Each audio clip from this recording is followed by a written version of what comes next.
Muito boa tarde a todos e, em primeiro lugar, os meus agradecimentos ao UGT por este convite e as minhas desculpas por ter chegado atrasada. A minha aventura do dia começou em Bruxelas, hoje às 7 da manhã, e continuou com a visita de Suas Majestades os Reis da Holanda, que aqui se encontram em visita oficial, e foi esse o motivo do meu atraso. Mas queria dizer-vos do privilégio de estar aqui convosco esta tarde, com um auditório tão distinto, tão diversificado, tão interessante, e na presença de pessoas que tanto admiro, como o professor Adriano Moreira ou o Dr. António Vitorino. Muito obrigada por este convite. Imagino que já muito se disse sobre a Europa que existe, a Europa que se quer, o futuro da Europa. Estamos neste momento numa era de discursos. Temos o discurso do Presidente Juncker, temos o discurso do Presidente Macron, temos o discurso do Presidente Tusk, temos o discurso da Sra. May, temos o discurso do nosso Primeiro-Ministro em Bruges, falta o discurso da Sra. Merkel. Virá em breve, imaginamos. São discursos eloquentes, discursos que querem fazer a refundação da Europa. São discursos que apelam aos valores, que apelam à necessidade de mudar, que apelam à necessidade de compreensão de uma narrativa europeia. São discursos que nós chamamos de heartbeats, são discursos de coração. Para que estes discursos se tornem realidade é preciso agora chegar aos cidadãos, é preciso chegar às coisas concretas, é preciso que esses discursos se articulem com aquilo que as pessoas querem, com aquilo que as pessoas precisam. É preciso chegar a projetos concretos na agenda digital, na agenda do trabalho, na agenda social, na agenda económica. São precisos gigabits, são precisos heartbeats e gigabits para a Europa. E tudo isto num espaço de 20 meses. Temos 20 meses para fazer tudo isto. Um espaço de tempo que vai desde agora até março de 2019, quando teremos um novo Parlamento Europeu, quando teremos uma nova Comissão. Seremos capazes de fazer? Vai ser um trabalho super intenso, vai ser necessário dar respostas a estes enormes desafios que temos pela frente. Temos tempos de ambição e tempos de resposta. E esta é uma das ideias subjacentes a todo este debate, é que estas respostas têm que ser dadas às preocupações dos cidadãos. E para que elas deem respostas, temos que ouvir os cidadãos. E o que se faz aqui hoje é fundamental, é este processo de reflexão com os cidadãos. E tudo isto tem que ser feito, como disse o Sr. Primeiro-Ministro no discurso que fez em Bruges, evitando 4 grandes tentações. A primeira é começar com uma enorme revisão do tratado, que as pessoas não compreenderão ou dificilmente entenderão, que vamos agora reformar o tratado porque é preciso para integrar novas ideias ou novas políticas. Isso levar-nos-ia a um longo percurso, marcado, sobretudo, também por muitos referendos. Portanto, vamos ver se o Tratado de Lisboa tem aqui a flexibilidade necessária para permitir estes ajustes. Segundo, evitar um grande debate institucional. Para o cidadão europeu, provavelmente a ideia de ter um ministro das Finanças europeu é um tema interessante e importante. Agora, já saber se ele deve ser o comissário e também o presidente do Eurogrupo, se é presidente, se é um ministro do Tesouro e das Finanças, se é um ministro das Finanças e da Economia, quiçá esses são aspectos que não respondem tanto à necessidade que o cidadão tem de ter uma resposta mais concreta. Outros aspectos que também talvez devêssemos evitar é criar esta ideia de que a Europa está totalmente dividida entre norte e sul, este e oeste, e que não nos entendemos. Esta é uma realidade complexa. Todos têm visões diferentes. E, portanto, temos que encontrar respostas complexas para isto. Não podemos buscar apenas a ideia de que há aqui um consenso, uma linha de consenso, sem dúvida, ela tem que existir. Mas temos que perceber o que é que estes grupos querem, o que é que se entende pelo futuro da Europa nestas várias dimensões geográficas e encontrar soluções que sejam flexíveis, que sejam geometrias variáveis, sejam velocidades variáveis, que nos permitam encontrar uma solução complexa, seguramente, mas que atenda a todos. E, finalmente, outra tentação que aparece muitas vezes, que é andar para a frente muito rapidamente, com grandes desafios, e deixar para trás o que está aí.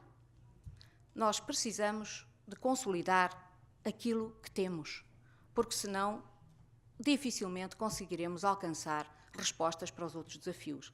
Certo é que temos que responder ao problema das migrações, não podemos deixar para trás a questão do terrorismo, não podemos deixar de responder às questões de segurança e defesa, obviamente que não, mas também não podemos deixar para trás outras políticas que necessitam de ser consolidadas, seja a política de coesão, seja a política agrícola comum, ou sejam a construção e o aprofundamento da União Económica e Monetária.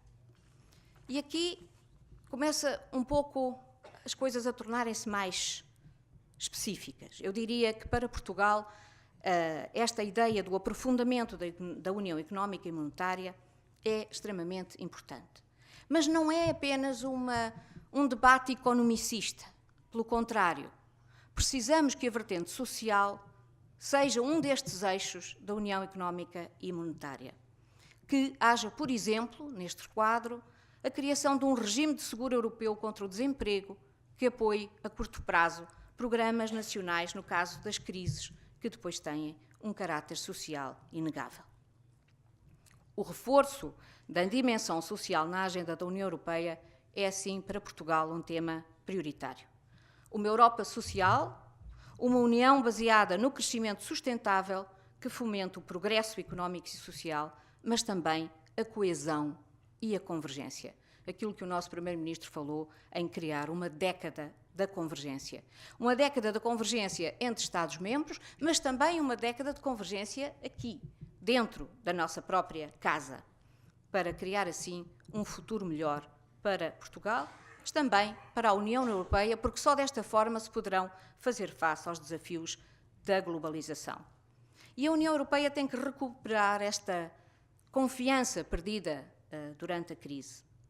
Por isso, acreditamos que neste quadro de refundação ou neste quadro de debate sobre o futuro da Europa, o pilar europeu dos direitos sociais reveste particular importância. Esta é uma iniciativa da Comissão, apoiada pelo Presidente Juncker, e este pilar assenta em 20 princípios-chaves que garantem um funcionamento mais justo, mais eficaz dos mercados de trabalho e dos sistemas de proteção social. Os princípios e os direitos consagrados neste pilar que está em debate estão estruturados em 3 categorias: igualdade de oportunidades e acesso ao mercado de trabalho, condições de trabalho justas e proteção e inclusão social. E aqui também se inclui a criação de uma nova autoridade europeia para o mercado de trabalho, que pode ser uma iniciativa interessante. Portanto, este pilar europeu dos direitos sociais poderá ser o motor necessário para a concretização desta dimensão social e para um reforço do modelo social europeu. Se a Europa nova há de ser Europa e há de ser nova, ela tem que ter em conta o modelo social europeu. E para reforçar este modelo social europeu, há que adaptar, rever, atualizar o acquis social da União, numa solidariedade reforçada entre os Estados-membros e no aprofundamento desta coesão económica, social e territorial. Os desafios consistem, assim, em garantir o acesso ao mercado de trabalho, o investimento na educação e formação ao longo da vida, a correção das desigualdades sociais e económicas, a garantia de condições de trabalho dignas, o equilíbrio entre a vida profissional e pessoal, o tempo de trabalho razoável e o reforço da igualdade de género nos mercados de trabalho. E outro aspecto essencial é, por exemplo, o de promover a convergência digital, fazendo com que ninguém fique para trás. E ao dizer isto, é preciso que este pilar social vá além de uma mera declaração de intenções e se traduza em instrumentos concretos, quer ao nível legislativo, quer ao nível de instrumentos financeiros e de governação, tirando o melhor partido do Fundo Social Europeu, do Fundo Europeu de Ajustamento à Globalização e do Fundo de Auxílio Europeu às pessoas mais carenciadas. Estes mecanismos necessitam e exigem diálogo social e também uma articulação com o sistema de reformas nacionais e o semestre europeu. Para a concretização deste pilar, já foram lançadas pela União Europeia um conjunto de propostas legislativas e não legislativas, entre as quais se destaca a proposta de diretiva relativa à conciliação da vida profissional e privada de pais e cuidadores. Esta iniciativa visa definir um conjunto de normas mínimas contra a conciliação no que respeita a licenças parentais, licença de paternidade e licença de cuidadores. Outra área, que é crucial também para nós, é a do emprego juvenil. Para o efeito, devem ser ativados os instrumentos adequados, a iniciativa para o emprego dos jovens, para fazer face a empregos de baixa qualidade e ao trabalho precário. É imperioso combater a segmentação do mercado de trabalho. No tempo de crise, todos sabemos, agudizou-se esta realidade do trabalho precário para jovens, que com o tempo se vão tornando o novo normal. E é muito interessante que, tendo vindo desta reunião entre os reis da Holanda e o nosso primeiro-ministro, a própria rainha da Holanda tenha levantado esta questão como um tema fundamental também na Holanda. A ideia de o trabalho dos jovens ser não só um trabalho que seja em que eles se sintam realizados, mas também seja, sobretudo, um trabalho de qualidade e um trabalho que não leve à precariedade. Importa, pois, encontrar um melhor elemento e um melhor equilíbrio entre os elementos sociais e económicos no quadro da União Europeia, que evite a subordinação dos direitos sociais a escolhas puramente orientadas para o mercado. Este deverá ser, em nosso entender, a resposta a dar ao documento de reflexão da Comissão Europeia sobre o futuro da Europa social. Importa garantir que não existirá um recuo no processo de integração, num domínio onde é essencial continuar a promover a convergência entre os Estados-membros. E, para isso, é preciso, volto a dizer, a participação de todos neste debate. Estados-membros, cidadãos, parceiros sociais, Parlamento, partidos. Só assim se poderá construir este futuro da União Europeia e esta melhor e mais assertiva dimensão social da Europa. Esperamos que esta Cimeira Social de Gothenburg, que vai ter lugar em dia 17 de novembro, seja o palco para uma proclamação oficial do Pilar Europeu dos Direitos Sociais e um evento marcante para a discussão sobre o futuro da dimensão social e a identificação de medidas que contribuam para a consolidação deste pilar social. Isto é importante para garantir, num ambiente internacional altamente competitivo, que não há a chamada race to the bottom, onde não há uma subordinação dos direitos sociais a escolhas puramente orientadas para o mercado. O nosso objetivo tem de ser a garantia de um quadro político da União Europeia mais social, que assegure, por sua vez, aos cidadãos um equilíbrio entre os elementos sociais e económicos. O futuro da União Europeia passa por dizer sim à Europa das pessoas. Muito obrigada.